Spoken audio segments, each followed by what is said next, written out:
Hi friends, today என்ன சமையல் பார்க்கலாமா? வாங்க சாப்பிட்லாம். இது எக்கு பொரியல், முட்டை பொரியல், அதுக்கப்புறம் இது சாம்பார். பாருங்க,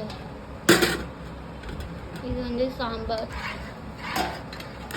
முருங்கைக்காய் சாம்பார்.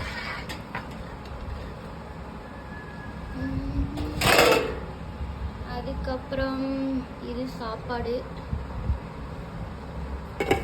பாருங்க, இது சாப்பாடு.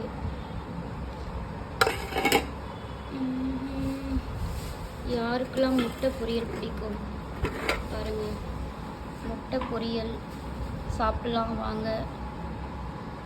உங்கள் வீட்டில் இன்றைக்கி என்ன சமையல்? கமெண்ட்டில் சொல்லுங்க. நம்ம சேனல் பிடிச்சிருந்தா சப்ஸ்கிரைப் பண்ணுங்கள், கமெண்ட் பண்ணுங்கள், ஷேர் பண்ணுங்கள், பெல் ஐக்கானை கிளிக் பண்ணுங்கள். Bye friends.